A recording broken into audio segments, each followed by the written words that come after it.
नित नव सोच सती उर्धारा, कब जय हूँ दुख सागर पारा। मैं जो कीन्ह रघुपति अपमाना, पुनिपति बचन मृषा करी जाना।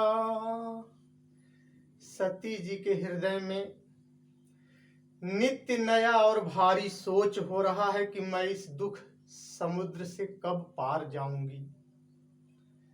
मैंने जो रघुनाथ जी का अपमान किया और फिर पति के वचनों को झूठ माना, उसका फल विधाता ने मुझको दिया।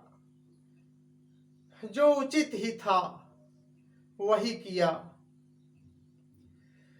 सो फल मोहि विधाता दीन्हा। जो कछु चित रहा सोई कीन्हा। अब विधियस बूझिय नहीं तो ही, शंकर विमुख जियावसि मोही। अब तुझे यह उचित नहीं है विधाता कि शंकर से विमुख होने पर भी मुझे अभी तक जिला रहा है। कहीं न जाए कछु हृदय गलानी, मन महुरा मही सुमीर सयानी। जो प्रभु दीन दयालु कहावा, आरती हरन भेद जसु गावा। तो मैं विनय करऊं कर जोरी,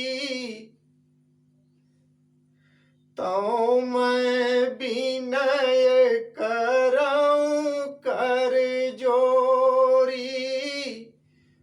छूटऊ बेगी देह मोरी।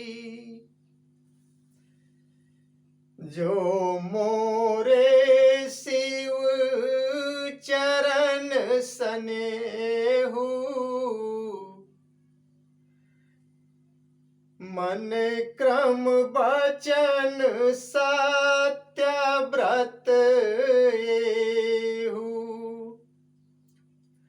तो सब दर्शी सुनिय प्रभु,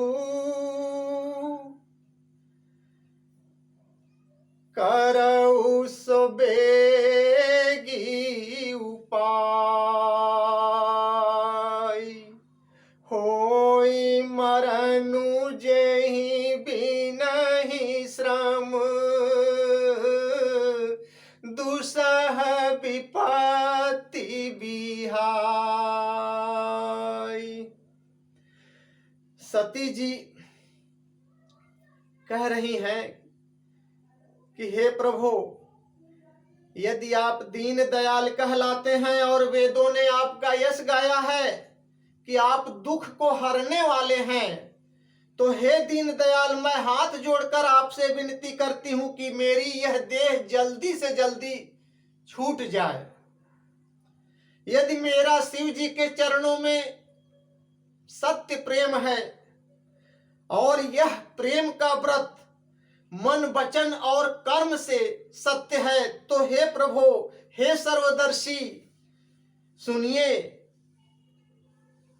और शीघ्र वह उपाय करिए जिससे मेरा मरण हो और मैं बिना परिश्रम ही यह पति परित्याग रूपी असह्य दुख को दूर कर सकूं, इस असह्य विपत्ति से मैं दूर हो जाऊं।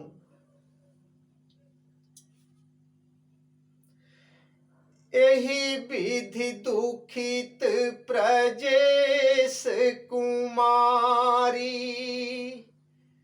अकथनीय दारुण दुख भारी। इस प्रकार दक्ष सुता सती जी बहुत ही दुखी, उनको इतना दारुण दुख था कि जिसका वर्णन नहीं किया जा सकता।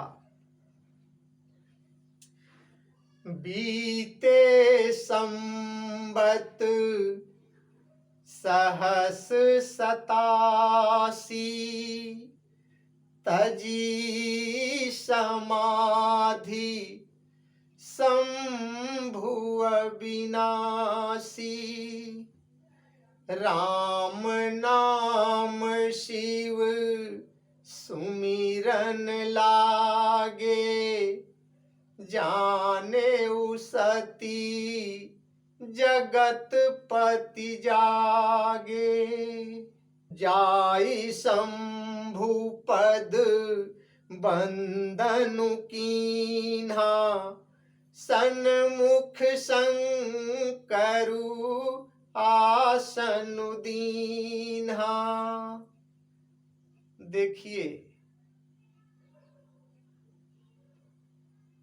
आज के पहले और समाधिस्थ होने से पहले भगवान शंकर सती को अपने बाईं तरफ बैठाते थे,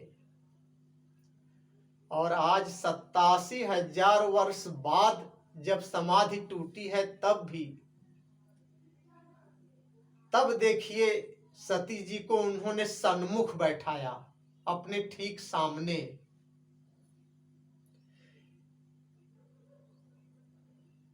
इसी से समझिए कि सती जी को कितना दारुण दुख है इस समय।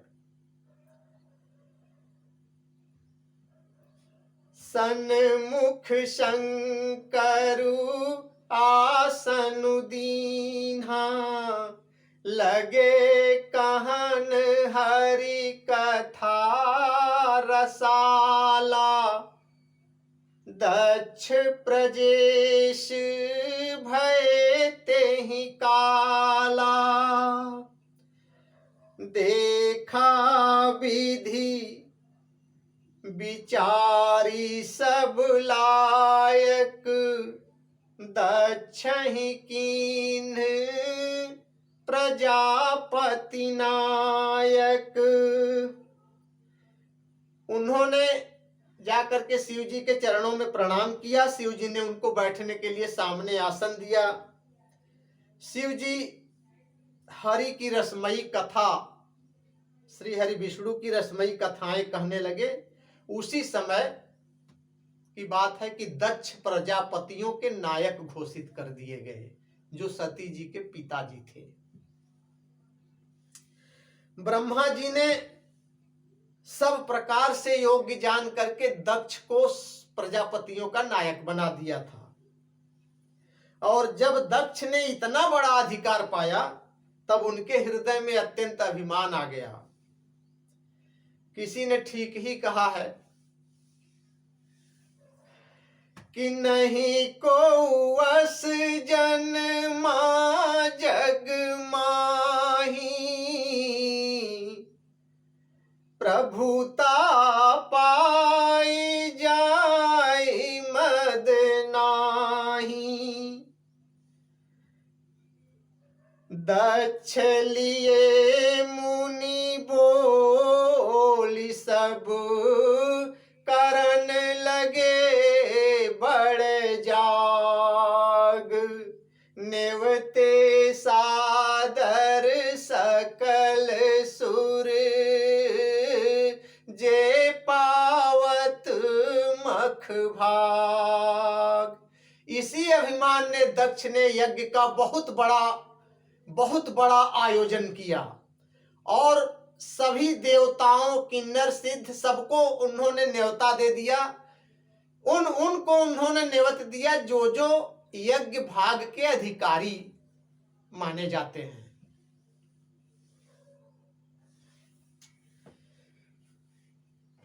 देखिए 60वां दोहा खत्म होकर के अब फिर चौपाई शुरू हो रही है। किन्नर नाग सिद्ध गंधर्वा बधुन समेत चले सुर सरवा। निमंत्रण पा करके दक्ष का निमंत्रण पा करके किन्नर नाग सिद्ध गंधर्वा बधुन समेत चले सुर सरवा। लेकिन विष्णु बिरंची महेश बिहाई, यानी ब्रह्मा विष्णु महेश को छोड़ करके चले सकल सुरजान बनाई।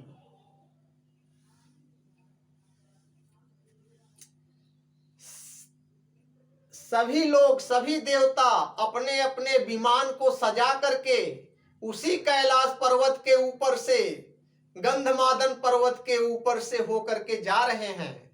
और उस समय सती जी अपने सखियों के साथ गंधमादन के पर्वत में क्रीड़ा कर रही हैं। उन्होंने भी देखा। सती बिलोके व्योम विमाना जात चले सुंदर विधि नाना। सुर सुंदरी करहि कल गाना सुनत श्रवण छूटहि मुनि ध्याना। ये सब देख करके तब पूछे तब शिव कहे बखानी। पिता यज्ञ सुनी कछु हर्षानी। जब देखा किन्नर नाग सिद्ध गंधर्व सब देवता अपनी अपनी स्त्रियों के साथ दक्ष यज्ञ में चले जा रहे हैं। सती जी ने देखा अनेकों प्रकार के सुंदर विमान आकाश में चले जा रहे हैं। देव सुंदरियां मधुर गान कर रही हैं, ऐसा गान कर रही हैं कि मुनियों का ध्यान तक छूट जाए।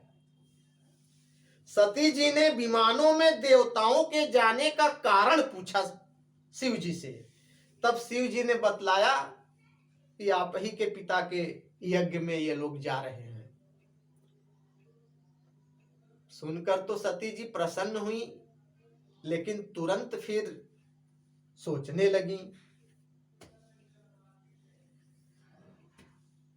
फिर भी कह रही है कि जो महेश मोहि आयसु देहि।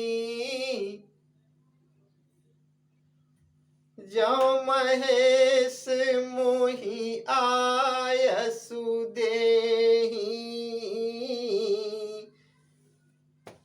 कछु दिन जाई रहूं मिस येहि। इसी बहाने कुछ दिन जाकर के पिता के घर रहूं, यदि महेश्वर मुझे अनुमति दे तो। बोली सती मनोहर बानी। भय संकोच प्रेम रस शानी। पिता भवन उत्सव परम। जो प्रभु आयसु होई। तो मैं जाऊं कृपायतन। सादर देखन सो। यदि आपकी आज्ञा हो तो हे कृपाधाम, मेरे पिताजी के यहाँ बहुत बड़ा उत्सव हो रहा है, मैं भी आदर सहित उसे देखने जाऊं। हाँ, हमेशा की भांति जरूर आपसे ये कहना नहीं भूलूंगा कि यदि कथा पसंद आई हो तो सब्सक्राइब एवं लाइक जरूर कर दीजिएगा। इसी के साथ लाख लाख धन्यवाद।